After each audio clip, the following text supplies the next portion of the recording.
Thank you. Can I tell a David Kidd story? It kind of reflects on me. This has been about 15 years ago, and it was at the food booth at the fair, and so always Auburn and LSU play usually fair week. So David was in there, and so we were talking football, and I go, because I didn't know what time the game came on, and I said, David, do you know what time the LSU Auburn game comes on? He said, no, I don't keep up with Division II football. It'll sink in. Commander Paul Matheny, Navy retired, is our speaker and guest today. You've heard his wife, Victoria, do a wonderful job of the national anthem, and thank you, and let's give her appreciation again for that. The biographical sketch of Paul is on your table. It's quite illustrious as far as his career. I wished I could go over it for our viewers on Channel 6, but Paul is one of those, I think, nearly secrets in our community far as some of the things you're going to find out about him today. So without further ado, I'm going to turn it over to Commander Paul Matheny. Thank you, Paul.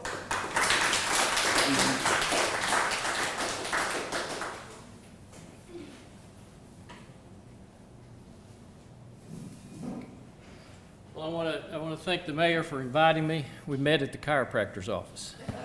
And I told him I was speaking to the Rotary Club in McMinnville, which is another Trail of Tears site. And so he thought maybe you should hear some of the things that I've told them last week. As a person who taught ROTC for 11 years, it's hard to get the teacher out of me. So I've got some books here I'm going to talk a little bit about. For some of you who want to know a little bit more about the Trail of Tears issues and some things that happened in Oklahoma. Start off just saying Ostasuhiei, which means good afternoon, in Cherokee. I'd like to start by saying that Fayetteville, Tennessee will always be part of the Trail of Tears in more ways than one, which I will get into. Victoria and I both are from McMinnville, Tennessee. We both taught at Warren County Senior High School until I ran away to go to OCS and never spent 24 years on active duty, never came back. We love Fayetteville, Tennessee. It's our home now. What a wonderful city. It's a beautiful place, and we're going to stay here. We've been here for 12 years. We're going to stay here forever, we hope.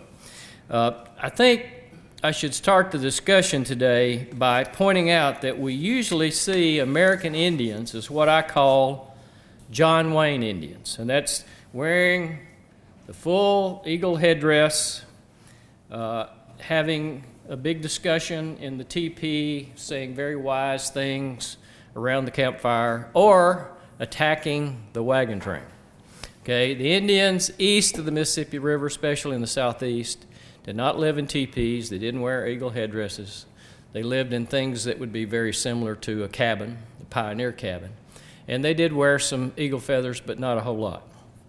So it's hard sometimes for you and I, who see what I call the John Wayne Indians on TV, to look at American Indians as real human beings.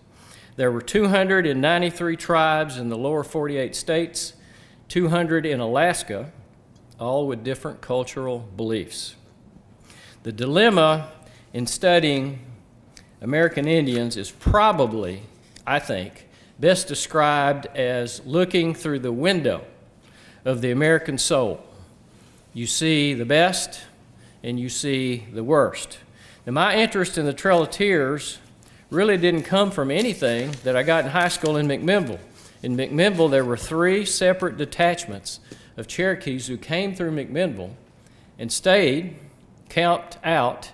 One of the groups stayed several weeks because they had so much sickness, but it was never mentioned in high school at all in McMinnville. My interest in the Trail of Tears came through my cousin, distant cousin, Dr. David Youngwolf, who's a member of the Eastern Band.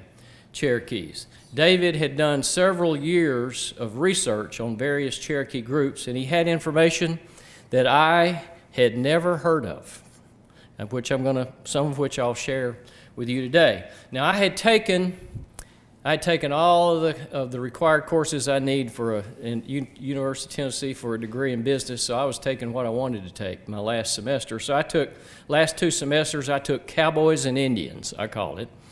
It was actually called Trans-Mississippi History, from Dr. Finger at the University of Tennessee. Now, he had written a couple of books blessed by the Eastern Band of Cherokees on Cherokee history, but the stuff that David Youngwolf was telling me, Dr. Finger never mentioned. And it took me a while to figure out that David wasn't, crazy because of stuff that he was telling me. And I also would like to say that David gave me a hint that I had a relative who walked on the Trail of Tears as well, as I think we have another individual in here. And I finally got that confirmed by some cousins down in Alabama, which had the information in a family Bible. Now, Fayetteville, whether you like it or not, is part of the Trail of Tears story. And it's an interesting story. You have the Cherokee detachment that came through, but you also have a guy, a very famous and controversial guy by the name of Andrew Jackson, who came through this area. He gathered his militia to go fight the Red Sticks here, and 9 months later, he gathers the 7th Infantry and more militia to go and fight in New Orleans. And oh, by the way, the Indians that I'm going to talk about had something to do with all of that. So how do you approach a discussion about an upheaval of such tragic proportions that the Nazi war criminals used it as part of their defense at the Nuremberg trials? Pretty sobering. And David Youngwolf is one who made me aware of that. To understand the removal of the American Indians from the east to the west, you have to start with the Trail of Tears purchase in 1803. Thomas Jefferson believed that the land in Louisiana Purchase and the Louisiana Territory could be exchanged for Indian land east of the Mississippi River. And he said this several times. Well, one of the midnight phone calls that I get from David Youngwolf and his researchers, he had about a half a dozen researchers with him, is, you're not going to believe it. I've been to the National Archives. I've been looking at the original Trail of Tears documents. I'm now at Louisiana State University comparing notes to the historians there who are looking at very good copies of the documents relating the Louisiana Purchase. They said, we discovered that large tracts of land had been set aside in the Louisiana Purchase for the Indians. They weren't included. They were for the Indians. Also, the United States had agreed to negotiate with all of the Indian tribes that had treaties with the Spanish and the French, and they didn't honor either one of those. And he said, we're not going to have a 200th anniversary of the Louisiana Purchase to any great degree because we don't want to open up this can of worms. So what David was seeing, the historians at LSU were seeing the same thing. Next, David gave me a lot of reading assignments. He would say, you need to go read this book. Now, the first book he had me read was about the removal of the Choctaws, and I'll explain why that's significant in a minute. And in all of my research, the first group of soldiers that were referred to as a band of brothers was a description of the Cherokee who fought for Andrew Jackson. Most of us don't even know that. Major Ridge, who was a Cherokee who was an officer in Jackson's regiment, said to Agent Miggs that the Cherokee warriors were committed to go with their older brothers, the whites, like a band of brothers. And along with the Choctaws and some of the Creeks who wanted to negotiate and not fight in the Red Stick War, that they made it possible for Andrew Jackson to start his march to the presidency with his victories against the Red Stick Creeks, the British in New Orleans, the Seminole, and the Spanish. More than once, believe it or not, Andrew Jackson was heard to say, "Where are my Cherokees?" His bodyguard was made up of Captain Russell's spies, they were called. I'd call them intelligence officers and maybe advanced party kind of people. But most of them were Cherokees. You know, by the way, one of them, by the name of Junaluska, is said to have saved Andrew Jackson's life. Now, General Jackson was continually plagued by problems with militia units that would just go home after 90 days, Davy Crockett being one of them, by the way, and militia commanders who did not want to participate, they didn't want to cooperate, and he had eternal logistics problems. There was a young officer and a former school teacher from Maryville, Tennessee, who was in the 39th U.S. Infantry. His name was, you probably heard of him, Sam Houston, who was grievously wounded at the Battle of Horseshoe Bend. He took this lesson to heart.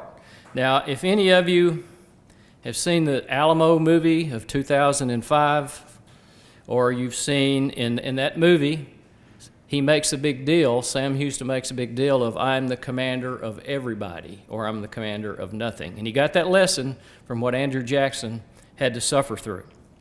And in the recent Texas Rising miniseries, I was curious, there was a miniseries on TV, if they would say anything about the Indians. They didn't. They didn't say a whole lot. There were some Indians in there. But throughout the War of Independence, Houston's loyal bodyguard were Coshada Indians. The Coshada Indians have a reservation in Louisiana today, and of course they have a very nice casino.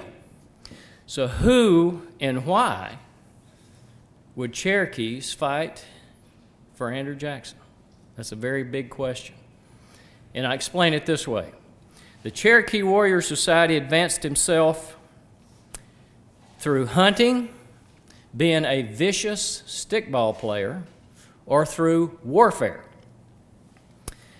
The sacred art of war was very important to the Cherokee warrior culture, and it was a wonderful legal opportunity for Cherokees to kill Creeks, Scottish Highlanders, Seminoles, and Spanish. What a deal. Now, there's two famous individuals that were very much involved in the Cherokee removal, John Ross and Major Ridge, both Cherokees. John Ross was chief for 40 years, and they were officers in Andrew Jackson's Cherokee Regiment. The great Choctaw chief Pushmata, who's one of my favorites, was the commander of the Choctaw contingent, and he was also very prominent in the Battle of New Orleans. And in his official portrait, he's dressed in a U.S. Army Brigadier General's uniform. And he also scouted for Mad Anthony Wayne during the American Revolution. Now, these American Indians who loyally served Andrew Jackson in the War of 1812 and in the fight with the Seminoles and the Spanish, they were well respected by their own tribes. And you will see their names in all the negotiations between their tribe and the United States through the removal and even beyond through the Civil War. Now, another interesting thing that young Wolf called me about one night, which this is, you've never heard this either, I'll guarantee you. Andrew Jackson personally signed land bounty, or you want to call it land grants, to these Indians who fought for him. He signed land grants for land in eastern Arkansas, and I've discovered not long ago he may have also done the same thing for some Cherokees who got land that had once belonged to the Creeks. And I believe that Andrew Jackson would not have won the Battle of Horseshoe Bend without the Cherokees. There were 600 of them who fought for him. During the Battle of Horseshoe Bend, Jackson pulls up with his army. The Red Stick Creeks had built an enormous, very imposing wall out of logs. Jackson fires with his artillery for 2 hours, and all the artillery rounds do is bounce off. Well, General Coffee and the Cherokees went around the Tallapoosa River to the end of the peninsula, and a big, tall Cherokee that they all called the Whale decides to jump in the Tallapoosa River, swims across the river, gets a couple of canoes, brings them back under fire, and the Cherokees keep going back and forth until there's enough Cherokees to launch an attack on the village, which was in the rear of the peninsula of the Horseshoe Bend. Now, they fight hand to hand. They set a couple of buildings on fire, and as soon as Jackson sees the smoke and the Red Sticks see the smoke, they send reinforcements to the village. Jackson launches his full frontal assault, and he's victorious. And oh, by the way, there were more American Indians killed in the Battle of Horseshoe Bend than any other engagement between the United States and American Indians. About 800 Red Sticks and their allies were killed in battle, and this ended the American Indian alliance with the British. It was all over. And at the conclusion, in the Treaty of Fort Jackson, Jackson takes 23 million acres from the Creeks, and this becomes the kind of the centerpiece of what would become the Old South. Okay? The Old South is really made up of land taken from the Choctaws, Cherokees, Chickasaws, and Creek Indians, some of the most fertile land in the entire world. And by the way, I was severely chastised by the Jackson scholar at the University of Tennessee when I called him and asked him about the land grants that Andrew Jackson had personally signed. He told me that never happened, the Indians were never paid, and this is ridiculous. I was giving him stuff he didn't know about, and he was not a happy camper, so I terminated my conversation with him. Now, the Indian Removal Act, signed May the 28th, 1830, by Andrew Jackson, starts the process of removal of the Southeastern Indians. And not just the Southeastern Indians, I'll give you some other tribes that were removed. The rationale was this: to save the Indians, they must be moved outside of civilization. The concept starts with Thomas Jefferson and the Louisiana Purchase, and Andrew Jackson is given the power to grant unsettled land west of the Mississippi in exchange for existing Indian lands east of the Mississippi River. And the other thing that's interesting is the Trail of Tears is not just a Cherokee event. The guinea pigs in all of this were the poor Choctaws, and they lost 4,000 or 5,000 of their tribal members being removed to Oklahoma because the United States had never done this before. Graft, corruption, just incompetence. They really suffered, and that's why David Youngwolf had me read the removal of the Choctaws first, because they were the first to be removed in mass in 1832. Their removal starts in 1832. The major Creek removal is 1836 to 1837. And then there's the Seminoles. I love the Seminoles. During my Navy recruiting career, the Navy started a big diversity program, and no one wanted to go among the Indians, so I did. It was like a PhD in Indian country. And we could not get in to see the Seminoles at all. So I call and I get the chief's aunt. She had been in the Air Force. And I told her who I was and what I wanted to do. And she said, sure, you can come and talk to the chief. So I did. His name is James Billy, one of the most interesting guys I have ever met in my life. James Billy wrestled alligators as a teenager for tourists in South Florida. In Vietnam, he was a member of the Army Special Forces Commando Unit. He was not a person that you wanted to cross. And oh, by the way, the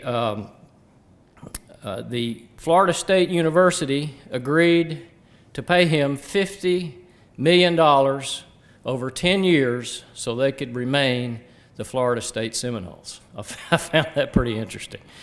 So this guy's a character. However, under him, this massive economic development starts. And a common theme I found during my trips into Indian country is that the leaders who were really successful of all these tribes were individuals who had served in the military. And they'd gotten their leadership skills and their ability to do things and plan things by serving in the United States military. So this is kind of a common theme that I was finding throughout Indian country, believe it or not, which was surprising to me. The Chickasaw removal began in 1837, and the Cherokee removal begins in 1838. The forced removal. A lot of Cherokees had already removed themselves.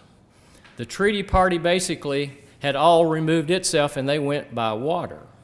Okay? And the group that comes through here is also part of the treaty party, but John Bell, the leader, didn't get along with either group. And so it's a very interesting story of why they came through Fayetteville, which I'll get into in just a minute. The Cherokee even won a Supreme Court case. If you've got any lawyers, you've probably studied this. Worcester versus Georgia in 1832. The Supreme Court said the Cherokee Nation was a sovereign nation. And obviously that was ignored by the United States and Andrew Jackson as well. Not only were the Southeastern Indians removed because of the Indian Removal Act, but the Shawnee, the Sac and Fox, Potawatomi, Ottawa, Omaha, Miami, and several other small tribes that you never heard of. Now, the coup de grace, in my view, for the Cherokee was the discovery of gold in Dahlonega, Georgia in 1829. Their fate was sealed. The illegal treaty of 1835, and I could lecture on that for an hour, gave the Cherokees 2 years to relocate. The treaty party started relocating immediately, and the John Ross party did not. There was a massive force of American soldiers gathered together because they thought they were going to have to go to war against the Cherokees to remove them. But there was no war. The roundup was very brutal in some cases. And frankly, there were instances where the soldiers who escorted the Cherokees were there to protect them more than anything else because of some of the scoundrels who wanted to take advantage of them. And of the 17 detachments that went to Indian Territory, only 4 had to be escorted all the way by American soldiers, and that was because they were the northern Georgia Cherokees who believed that John Ross would save them. They actually went kicking and screaming, but the other detachments did not. In fact, John Ross and his brother Lewis, who was probably the richest man in Georgia at the time of the removal, got the contract to take the rest of the Cherokees to Indian Territory, which most people don't know that either. I didn't. Now let me talk about the John Bell detachment that came through here.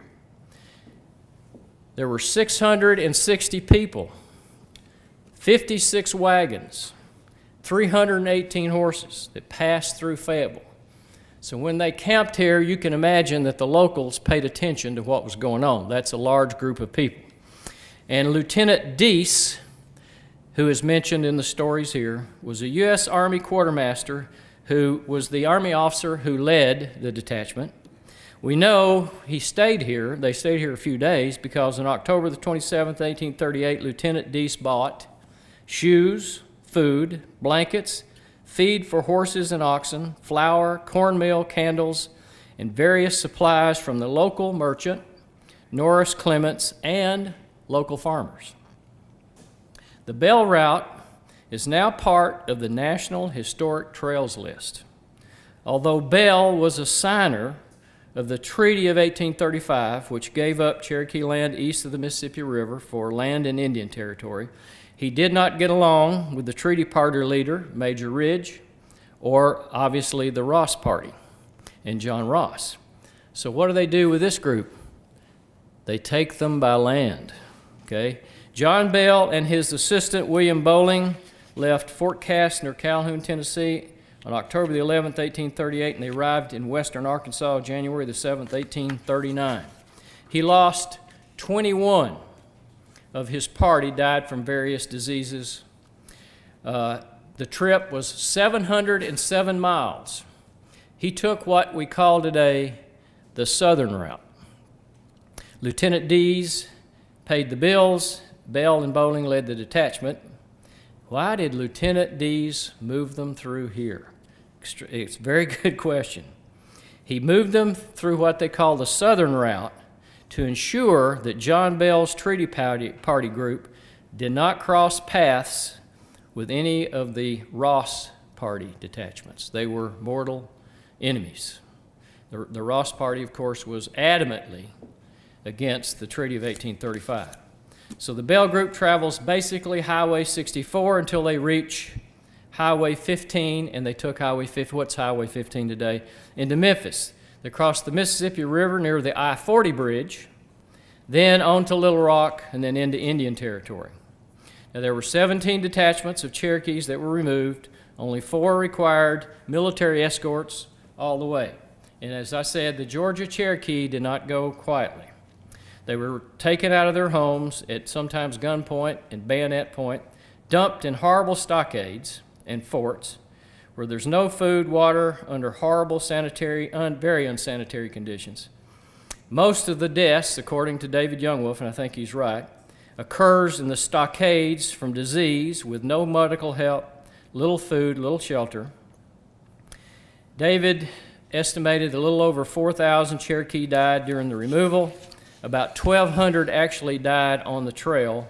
The rest died in the horrible stockades during the roundup, or they died after they got to Oklahoma. When they got to Indian Territory, there was nothing there.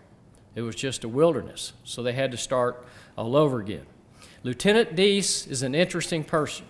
He's an Army quartermaster, a very good one, by the way.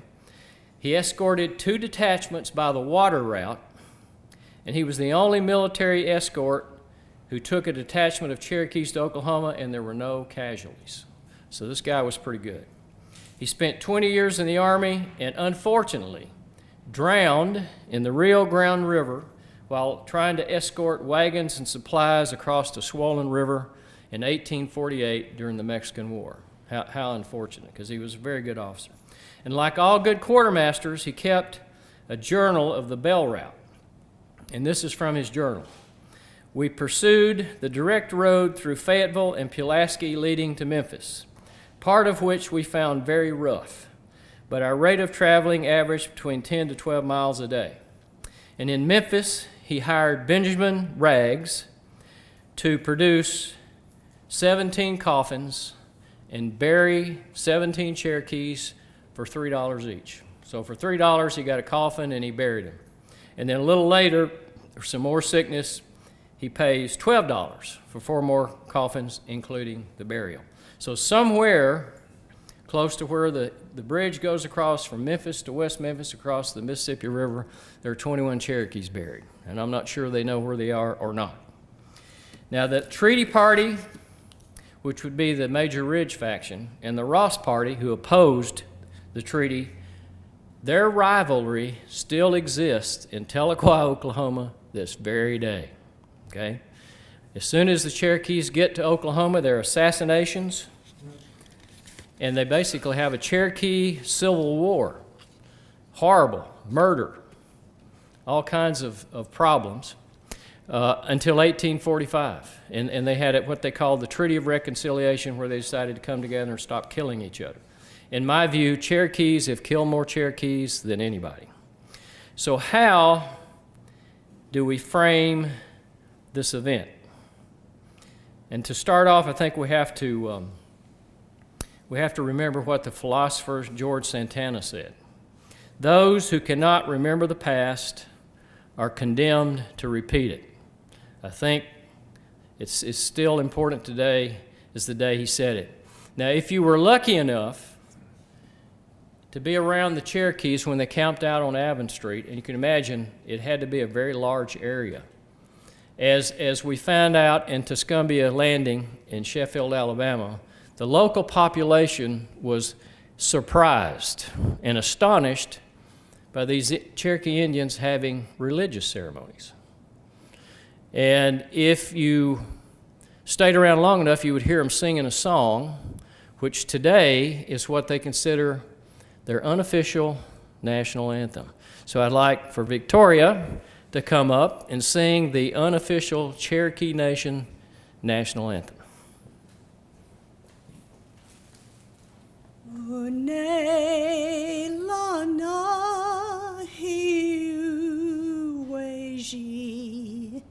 Igaguya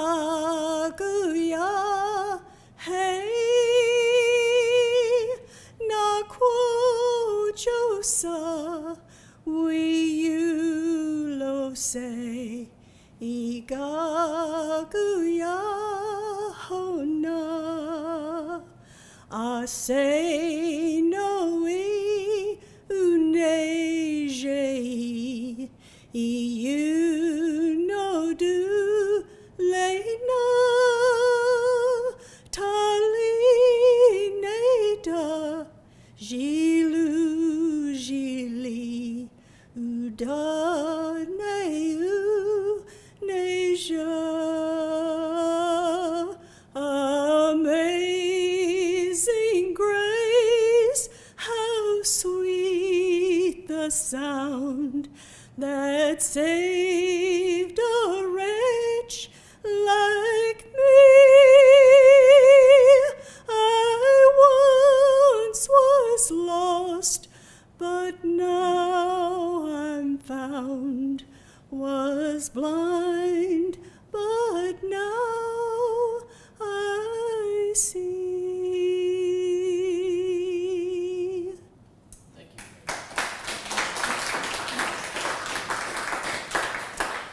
I had her do that because in McMinnville, the locals were astonished when the Reverend Bushyhead, who was an ordained Baptist minister from Cleveland, Tennessee, was giving all these fiery sermons, and they start singing this song, and they were saying, wait a minute, we've heard that somewhere before. So today, the Cherokee Nation Choir, National Choir, will use Amazing Grace as their national anthem.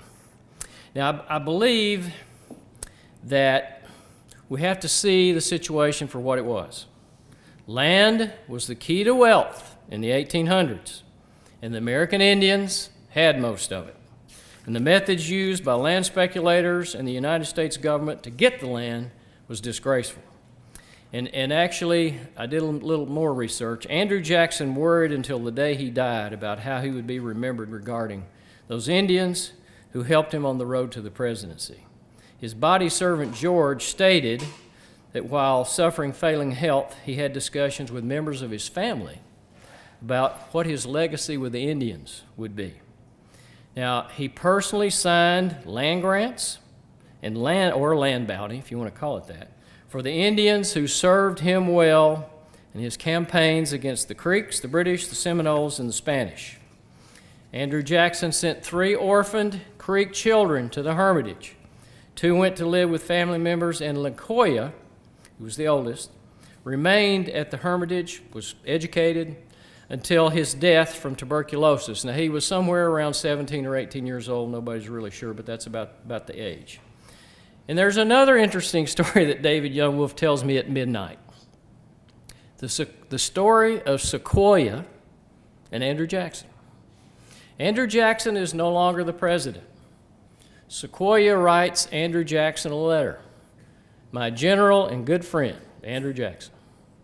I did not get paid for my salt mine that I was supposed to get paid for in the Treaty of 1817. Can you help me? Standwater and another Cherokee go to the Hermitage. They spend a week, 10 days. Andrew Jackson writes a letter of introduction to the president, Martin Van Buren, pay Sequoyah for his salt mine. So Standwater and the other Cherokee go to Washington, D.C. They have their letter of introduction, and Martin Van Buren makes sure that he gets paid in gold. They get the gold, and they go back to western Arkansas. Sequoyah is a very happy man. You haven't heard that story before. I hadn't heard that story before. But there is the letter that Sequoyah wrote in the National Archives. Now, the other thing that Young Wolf calls me at midnight about, he goes to Rome, Georgia, to the Chieftain Museum. You walk in the Chieftain Museum, and there is a blown-up copy of the removal order that Martin Van Buren wrote to remove the Cherokees, not Andrew Jackson. And that removal order specifically says if you have to drag them out of your homes, you drag them out of your homes.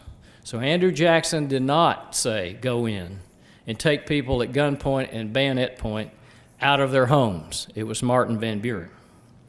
And this is another story that you've never heard.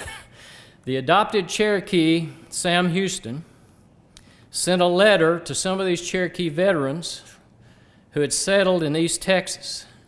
And it went like this: I can't get enough people to join the militia to face Santa Anna. Santa Anna is coming north. So these Cherokee veterans go and they help him in the Battle of San Jacinto. So some of these same Cherokees were also helping Sam Houston in Texas. Now the city of Fayetteville is forever going to be part of this story. You're also going to be forever part of the Andrew Jackson story because of Count Blount. Okay, Count Blount is the beginning of Andrew Jackson's march to the presidency, and it is the second most important War of 1812 site in the state of Tennessee. And the other day, we got $500,000 from the state legislature to really begin in earnest developing this site. And this is going to be a tremendous thing. It's going to be a tremendous thing for Fayetteville, but if you're a history freak like me, you're going to really like. I'm on the board of directors, so I enjoy what we're doing and what we're learning. However, we must put ourselves in the mindset of the times to attempt to understand these very tragic events. Tennessee, Alabama, Mississippi, and Georgia were the Wild, Wild West. And Andrew Jackson was a gunslinger. When Andrew Jackson comes to Count Blount, he's got his arm in a sling. He'd been in a big shootout in Nashville, Tennessee. And there's an interesting story about that as well, but we don't have time today. The Indians had the land. The dominant culture wanted the land. There were 500 treaties between the United States and Indians. All of them were broken, changed, or nullified to get the land. There's some lessons from this, in conclusion. There's some lessons to this. Number one, we should always be prepared to deal with racism and greed. Racism and greed. And under the Dawes Act of 1887, the Indians in Oklahoma, what would be Oklahoma, lost another 90 million acres. And if you want to know why Indians in Oklahoma don't trust anybody, read this book, And Still the Waters Run, The Betrayal of the Five Civilized Tribes by Angie Debo. She lost her job in Oklahoma for writing this. If you read this, you will understand why the Cherokees, the Choctaws, and all the Indians in Oklahoma don't trust anybody. The disgusting things that were done to get their land is incredible. And this book does a very good job. Also, if you want a good general book on the Cherokee Trail of Tears, this is a great book by Fitzgerald and King. It's very good. And if you want some in-depth stuff, David made me read this book 15 years ago. It's The Trail of Tears, The Rise and Fall of the Cherokee Nation by John Eel. It's a very good book. And I apologize, but my teacher in me makes me do that. Okay, now, I've studied the removal for a couple of years. Victoria and I are in the National Trail of Tears Association. The national meeting is going to be in Decatur in October, and we're going to be helping with that. We've also been helping develop this Trail of Tears site called Tuscumbia Landing down in Sheffield, Alabama, which has been interesting in itself. But as I've studied the removal, and I'm going to make some of you mad, but I'm retired, I don't care. Okay? There is a very obvious lesson that pertains to us today, and it's this. If you want to understand the results of continued, massive, uncontrolled, illegal immigration, look at what happened to the American Indians. That directly relates to what's going on right now.